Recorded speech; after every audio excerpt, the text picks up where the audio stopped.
الحمد لله ونتوكل عليه ونعوذ بالله من شرور انفسنا ومن سيئات اعمالنا من يهده الله فلا مضل له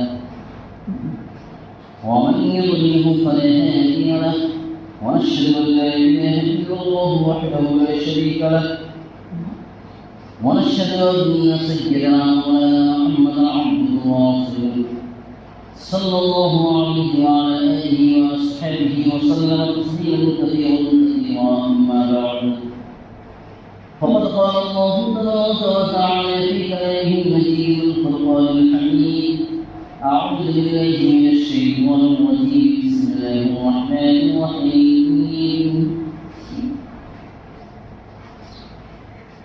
وبالوالدين إحسانا وبذي القربى واليتامى والمساكين والجار ذي القربى والجار ذي القربى والجار الجنب والصاحب بالنمل وابن السبيل وما ملكت أيمانكم إن الله لا يحب من كان مختالا فخورا آمنت بالله صدق الله مولانا العظيم وصدق رسوله النبي الكريم ونحن على ذلك من الشاهدين والشاكرين والحمد لله رب العالمين رب اشرح لي صدري ويسر لي امري واحلل عقدة من لساني يفقهوا قولي ربي زدني علما ربي زدني علما ربي زدني علما. قابل قدر سامعین کرام اور میرے عزیز دوستوں اور میرے نوجوان ساتھیوں، سب سے پہلے ہم صلی اللہ رب العزت کا شکر ادا کرتے ہیں کہ اللہ تبارک و تعالیٰ نے ہمیں اور آپ کو اس جمعہ کی بابرکت مجلس میں جمعہ کی نماز سے پہلے تھوڑی دیر بیٹھنے کی توفیق نصیب فرمائی ہے. اللہ تبارک و تعالیٰ نے محدثین کو بہت سارے مواقع عطا فرمائے. ان میں سے ایک محدثین حضرت علامہ نووی رحمۃ اللہ علیہ ہیں. علامہ نووی رحمۃ اللہ علیہ نے بہت ساری کتابوں میں باب قائم فرمایا ہے. ان میں سے ایک کتاب ریاض الصالحین ہے. ہے جس میں بہت ساری احادیث کے خلاصہ اور آیت کریمہ کا خلاصہ پیش کیا جا رہا ہے اور پیش کیا جاتا ہے ان کتابوں سے. تو اسی میں سے ریاض الصالحین کے ایک باب میں سے علامہ نووی رحمۃ اللہ علیہ نے والدین کے ساتھ حسن سلوک کے بارے میں اور صلہ رحمی کے بارے میں والدین کے ساتھ حسن سلوک کے بارے میں اور صلہ رحمی کے بارے میں ایک باب قائم فرمایا ہے، کیونکہ یہ باب حقوق العباد سے تعلق رکھتا ہے. یہ سب باتیں جو والدین کے حقوق ہو یا صلہ رحمی کے حقوق ہو، ان یہ باتیں حقوق العبد یعنی بندوں کے حقوق سے تعلق رکھتا ہے. ایک ہے حقوق اللہ جو اللہ کا حق ہے، نماز، روزہ، حج، زکوٰۃ، صدقات، فطرے، یہ سب کے سب اللہ کے حق ہیں. لیکن ایک ہوتا ہے حق العبد، بندوں کا حق، وہ بندوں کا حق ادا کرنا. ان میں سے والدین کے حقوق ہیں، صلہ رحمی ہونے کے حقوق ہے. رشتہ داروں کے ساتھ ہم کس طریقے سے ہم پیش آئیں گے، رشتہ داروں کے ساتھ ہم کس طریقے سے پیش آئیں گے اور کیا ان کے حقوق ہیں، بھائی بہن کی کیا حقوق ہیں، والدین کی کیا حقوق ہیں، اپنی بیوی کے کیا حقوق ہیں. یہ تمام حقوق کو ادا کریں گے تو اللہ تبارک و تعالیٰ اس کے بدلے میں بڑی کامیابی اللہ عطا فرماتا ہے. تو ریاض الصالحین کتاب میں علامہ نووی رحمۃ اللہ علیہ نے یہ بات قائم فرماتے تھے. تو ان میں سے ایک حدیث پاک کو انہوں نے خلاصہ لکھا ہے جس کا مفہوم یہ ہے. حضرت ابو سعید خدری رضی اللہ عنہ سے روایت ہے، وہ فرماتے ہیں، حضرت سعید خدری رضی اللہ عنہ فرماتے ہیں کہ وہ صحابہ کرام میں سے کسی نے سوال فرمایا اللہ کے رسول صلی اللہ علیہ وسلم سے. صحابہ کرام میں سے کسی نے سوال فرمایا کہ اللہ کے رسول سب سے افضل عمل کون سا ہے، سب سے افضل عمل کون سا ہے؟ تو اللہ کے رسول صلی اللہ علیہ وسلم نے نبی آخر الزمان جناب محمد رسول اللہ صلی اللہ علیہ وسلم نے بات ارشاد فرمائی کہ سب سے افضل عمل اول وقت میں نماز پڑھنا ہے. سب سے افضل عمل وقت پہ نماز ادا کرنا. ان الصلاۃ کانت علی المؤمنین کتابا موقوتا. قرآن مقدس میں یہ بات آئی ہے کہ بے شک نماز مومنوں پر وقت مقررہ پہ فرض ہے. اگر ظہر کے اوقات ہو گئے تو اس وقت پہ ادا کرنا ہے تو ادا کرنا ہے. وقت اگر نکل گیا، وقت نکل جانے کے بعد اگر کوئی شخص چاہے پوری دنیا کی دولت دے کر کے تو وہ وقت فجر کا وقت ہو یا ظہر کا وقت ہو یا عصر یا مغرب یا عشاء کا، اس وقت کو ہم واپس لوٹا لیں. کوئی دنیا کی طاقت واپس نہیں ہو سکتی، کوئی دنیا کی دولت اور کوئی دنیا کی طاقت اس وقت کو واپس کر ہی نہیں سکتی ہے جو وقت ہمارا ایک وقت نماز کا گزر جائے. سب سے بہتر عمل اور سب سے افضل عمل اللہ کے رسول نے یہ ارشاد فرمایا وقت پہ نماز ادا کرنا. پھر دوسری بات، پھر اللہ کے رسول صلی اللہ علیہ وسلم سے کسی صحابہ کرام نے پوچھا کہ سب سے افضل عمل کون سا ہے؟ تو دوسری جگہ دوسرے حدیث پاک میں یہ بات ملتی ہے سب سے افضل عمل ہے اللہ کے راستے میں جہاد کرنا. ایک بات ملتی ہے کہ جہاد فی سبیل اللہ، اللہ کے راستے میں جہاد کرنا. پھر ایک اور حدیث پاک میں یہ بات بھی ملتی ہے کہ اللہ کے رسول صلی اللہ علیہ وسلم سے پوچھا گیا کہ سب سے افضل عمل کون سا ہے؟ تو سب سے افضل عمل اس وقت اللہ کے رسول ارشاد فرماتے ہیں کہ والدین کے ساتھ حسن سلوک سے پیش آنا. والدین کے ساتھ حسن سلوک سے پیش آنا، والدین کی عزت و فرما برداری کرنا اور اطاعت و فرما برداری کرنا اور ان کے ساتھ حسن سلوک سے ہمیشہ پیش آنا، یہ سب سے افضل عمل ہے. ایک جگہ اللہ کے رسول صلی اللہ علیہ وسلم کا یہ بھی ارشاد ملتا ہے حدیث پاک میں، یہ بات بھی ملتی ہے کہ سب سے افضل عمل کون سا ہے. جب اللہ کے رسول سے پوچھا گیا تو اس وقت اللہ کے رسول صلی اللہ علیہ وسلم نے فرمایا کہ سب سے افضل عمل یہ ہے کہ ہر وقت زبان اللہ کے ذکر سے تر رہے. ہر وقت زبان اللہ کے ذکر سے تر رہے، یعنی اٹھتے بیٹھتے چلتے پھرتے کام کرتے اپنے تمام تقاضوں کو پورے کرتے ہوئے اللہ کا ذکر کرتا رہے. درود شریف کی کثرت ہو یا استغفار کی کثرت ہو یا کلمہ تمجید، کلمہ تسبیح و تقدیس کی، سبحان اللہ والحمد للہ ولا الہ الا اللہ واللہ اکبر ولا حول ولا قوة الا باللہ العلی العظیم. یہ اس میں تمام چیزیں آ جاتی ہیں.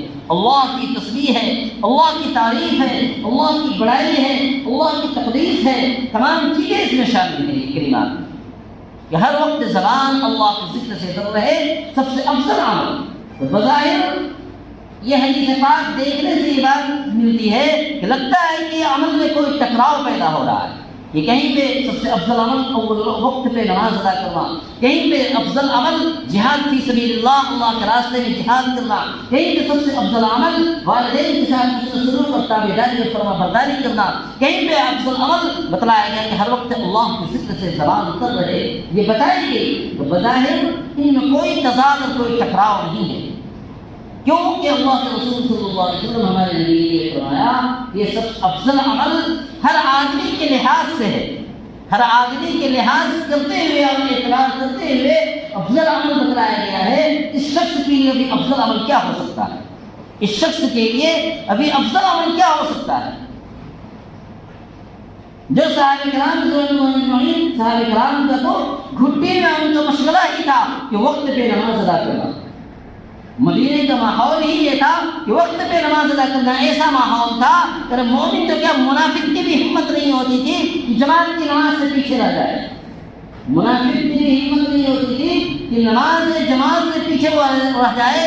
نماز جماعت سے وہ لوگ نماز ادا کرتے تھے، منافق بھی. ایسا ماحول اور ایسی نبی کی صحبت کی برکات تھی. وقت کے اعتبار سے جب دیکھا گیا اللہ کے رسول صلی اللہ علیہ وسلم سے جو صحابی سوال کرتے تھے ہمارے نبی سے، تو اللہ کے محبوب دیکھتے تھے کہ اس کی زندگی میں کیا چیز زیادہ غالب ہے. اس کی زندگی میں اگر وہ نمازی ہوتا ہے، ذکر سے اس کا زبان پر رہتا ہے، لیکن دیکھتے ہیں کہ یہ جہاد میں جانے سے تھوڑی پیچھے ہچکچاتا ہے، اور جہاد میں جانے سے اور جہاد کی سبیل اللہ سے پیچھے تھوڑا ہٹتا ہے. تو اس کے لیے افضل عمل بتلا دیتے کہ افضل عمل تمہارے لیے یہ ہے کہ اول وقت افضل عمل یہ ہے کہ جہاد فی سبیل اللہ، اللہ کے راستے میں تم جہاد کرو، اللہ کے راستے میں تم جہاد کرو. کوئی صحابی رسول آ کر کے پوچھتے کہ اللہ کے محبوب ابھی ہمارے لیے افضل عمل کیا ہے؟ تو اللہ کے محبوب صلی اللہ علیہ وسلم یہ فرما دیتے، دیکھتے کہ یہ زبان اس کی ذکر سے ہمیشہ تک نہیں رہتی ہے، تو اس کے لیے بتلا دیتے سب سے افضل عمل ابھی تمہارے لیے یہی ہے کہ تم ہر وقت زبان کو ذکر سے تر رکھو. ہر وقت اپنی زبان کو ذکر سے تر رکھو. اللہ کی کلمات، اللہ کی تسبیح و تقدیس اور بڑائی بیان کرتے رہو، اور اللہ کی کبریائی بیان کرتے رہو.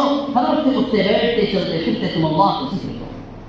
دیکھتے کہ جو شخص والدین کے حسن سلوک میں، والدین کی فرما برداری اور تابعداری میں پیچھے ہٹ رہا ہے، اس کے دلوں میں وہ کیفیت نہیں ہے۔ اگر وہ شخص، اگر کوئی صحابی رسول یہ پوچھنے آتے، تم کے لیے کبھی یہ عمل بتلا دیتے، تمہارے لیے سب سے افضل عمل یہ ہے کہ تم والدین کے ساتھ حسن سلوک سے پیش آؤ، والدین کے ساتھ حسن سلوک سے پیش آؤ۔ اور تمام امت مسلمہ کے لیے، صرف ایک صحابہ کرام ہی کے لیے نہیں، رہتی دنیا تک کے لیے، قیامت تک کے لیے جو مومن ہیں، خاص کر کے جو ایمان والے بھائی ہیں، اللہ اس کے رسول پر ایمان ہے، جو مومن بندے ہیں، ان کے لیے تو ہمیشہ ہمیشہ کے لیے والدین کے ساتھ حسن سلوک کرنا، والدین کے ساتھ عاجزی اور ادب کے ساتھ پیش آنا، یہ ضروری اور لازم ہے، ضروری اور لازم ہے، کیونکہ باپ جنت کے دروازوں میں سے ایک دروازہ ہے، باپ جنت کے دروازوں میں سے ایک دروازہ ہے، اور ماں کے پاؤں تلے جنت ہے۔ الجنت تحت اقدام الامہات، حدیث پاک میں جو بات آئی ہے کہ جنت ماؤں کے قدموں کے نیچے، تم ان کی خدمت کر کے تم حاصل کر لو، یا تم ان کی نافرمانی کر کے تم اس کو ضائع کر دو، تم اس کی نافرمانی کر کے تم ضائع کر دو۔ یہ امت مسلمہ کو اللہ کے رسول صلی اللہ علیہ وسلم نے خطاب فرمایا، پوری امت مسلمہ کی۔ اس لیے ماں باپ کے ساتھ حسن سلوک سے پیش آنا، یہاں تک کہ ماں باپ کو اف تک نہ کہنا، فَلَا تَقُل لَهُمَا اُفٍّ فَلَا تَقُل لَهُمَا اُفٍّ وَلَا تَنْهَرْهُمَا وَقُل لَهُمَا قَوْلًا كَرِيمًا، کہ تم والدین کے سامنے کسی بات پہ اف بھی مت کہو، اگر وہ کوئی کڑوی کسیلی بات بھی کہہ دے، تم اونچی آواز سے بات مت کرو، ان کے آگے مت چلو، ان کے سامنے اکڑ کر کے مت چلو، اس طریقے سے تم اف بھی مت کہو، اور ان کے سامنے بہتر بات کرو، بہتر نرم مزاجی سے بات کرو، ان کے سامنے نرم مزاجی کے ساتھ ادب سے پیش آؤ، ادب سے پیش آؤ۔ یہ والدین کے بارے میں، یہاں تک کہ حدیث پاک میں یہ بات آئی ہے کہ جس کا مفہوم ہے اللہ کے رسول کا فرمان ہے، وہ فرماتے ہیں، اللہ کے رسول صلی اللہ علیہ وسلم کا فرمان ہے کہ باپ، ماں باپ کی خدمت کرنا اور ماں باپ کو دیکھنا، ماں باپ کو جو محبت کی نظر سے دیکھتا ہے، والدین کو جو محبت کی نظر سے دیکھتا ہے، اس کے لیے ایک حج اور عمرے کا ثواب ہے، اس کے لیے ایک حج اور عمرے کا ثواب ہے۔ جو محبت کی نظر سے دیکھنا، تو خدمت کرنا کتنی بڑی عبادت ہے، خدمت کرنا کتنی بڑی عبادت ہے، ان کی خدمت کرنا، ان کی تابعداری کرنا، ان کی باتوں کو ماننا۔ لیکن آج یہ ٹیکنالوجی کے دور میں، آج خرافات کے دور میں، آج فتنوں کے دور میں، آج ہماری زندگیوں سے، آج ہمارے نوجوانوں کی زندگیوں سے وہ ادب، وہ دائرہ جو ہونی چاہیے، وہ دائرہ ختم ہوتا ہوا چلا جا رہا ہے۔ جو ادب ہونی چاہیے وہ ادب آج دکھائی نہیں دیتی ہے۔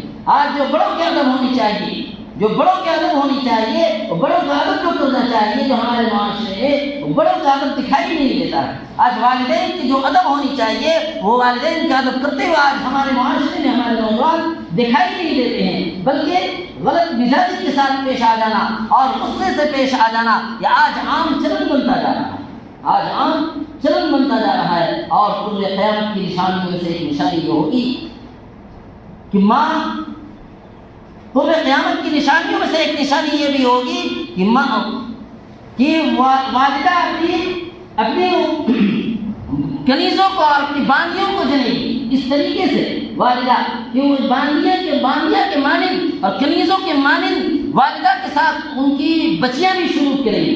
جو بچیوں میں جو مزاج ہوتا ہے، بچیوں کے اندر ماننے کا زیادہ مزاج ہوتا ہے بچوں کے مقابلے میں، بچوں اور لڑکوں کے مقابلے میں بچیوں کا مزاج ماں کی بات ماننے کا زیادہ مزاج ہوتا ہے۔ لیکن قرب قیامت کی نشانیوں سے ایک نشانی ہوگی کہ بچیاں بھی نافرمان ہو جائیں گی اپنی ماؤں کی بچیاں بھی نافرمان ہو جائیں گی، اور نافرمان بن کر کے غلط راستے کو، غلط ٹریک کو اختیار کر لے گی، غلط راستے پہ چل جائے گی اور والدین کی بات نہیں مانے گی، ماں باپ کی بات نہ مان کر کے اپنی مزاج میں اور اپنی منمانی اختیار کرنے لگے گی۔ اس لیے ہمیں چاہیے کہ یہ والدین کے حقوق میں، یہ حق العبد ہے، بندوں کے حقوق میں سے ان باتوں کا بہت ہی خیال رکھنا، ان باتوں کا بہت ہی خیال رکھنا اور والدین کا حق ادا کرنا، والدین کے سامنے عاجزی اور ادب سے پیش آنا اور ان کی باتوں کو ماننا اور ان کی اطاعت کرنا ہمارے مزاج میں ہونی چاہیے، کیونکہ ایک مومنانہ یہ مزاج ہے، یہ مومنانہ مزاج ہے، یہ ایک مومن کی یہ صفات میں سے ہونی چاہیے۔ غیروں سے تو ہمیں کوئی امید ہی نہیں، لیکن اپنوں سے تو یہ امید ہونی چاہیے، اپنوں سے تو یہ بات کہنی چاہیے کہ ہمارا یہ بچہ، ہمارا یہ بچی، ہمارا یہ اللہ کا بندہ جو ہے، یہ اللہ کی اطاعت کے ساتھ ساتھ اپنے ماں باپ کا بھی فرما بردار ہو، اللہ کی اطاعت کے ساتھ ساتھ اپنے ماں باپ کا بھی فرما بردار. اسی طریقے سے ایک حدیث پاک میں یہ بات بتائی گئی کہ سب سے افضل عمل یہ بھی ہے کہ وقت پہ نماز ادا کرنا. وقت پہ نماز ادا کرنا ان الصلاۃ کانت علی المؤمنین کتابا موقوتا. دوسری جگہ اللہ تبارک و تعالیٰ کا فرمان سورۃ الماعون میں آیت نمبر 4 میں کہ فویل للمصلین الذین هم عن صلاتهم ساہون. یہ ہلاکت اور بربادی ہے ایسے نمازیوں کے لیے. ہلاکت و بربادی ہے ایسے نمازیوں کے لیے, ایسے نماز پڑھنے والوں کے لیے جو اپنے وقت سے بے خبر ہوتے ہیں. الذین هم عن صلاتهم ساہون, جو اپنی نمازوں سے بے خبر ہوتے ہیں کہ نماز کے وقت کب آیا اور کب چلا گیا اس کے اوقات کی فکر نہیں ہوتی. نماز کا وقت کب آیا اور کب چلا گیا اس کے اوقات کی فکر ہی نہیں کرتے کہ کب فجر کی نماز کا اوقات آیا, کب گزر گیا اس کی فکر ہی نہیں. کب ظہر آیا, کب عصر آیا, کب مغرب آیا, یہ اوقات کی فکر نہیں کرتے. اور ہماری نمازیں قضا ہوتی ہوئی چلی جاتی ہے.